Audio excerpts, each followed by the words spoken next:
The Battle of Civetot occurred in 1096, and brought an end to the People's Crusade. After the disastrous defeat for the Crusaders in the Siege of Xerigordon, 2 Turkish spies spread a rumor that the Germans who had taken Xerigordon had also taken Nicaea, which caused excitement to get there as soon as possible to share in the looting.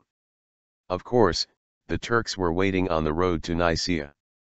Peter the Hermit had gone back to Constantinople to arrange for supplies and was due back soon, and most of the leaders argued to wait for him to return, which he never did.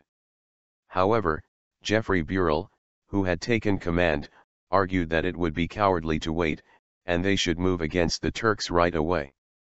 His will prevailed and, on the morning of October 21, the entire army of 20,000 marched out toward Nicaea, leaving women, children, the old and the sick behind at the camp. 3 miles from the camp, where the road entered a narrow, wooded valley near the village of Draken, the Turkish army was waiting. When approaching the valley, the Crusaders marched noisily and were immediately subjected to a hail of arrows. Panic set in immediately, and within minutes, the army was in full route back to the camp. Most of the Crusaders were slaughtered, upwards of 60,000 by some accounts.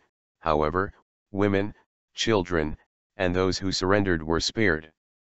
3,000, including Geoffrey Burel, were able to obtain refuge in an abandoned castle 132. Eventually the Byzantines under Constantine Katakalin sailed over and raised the siege.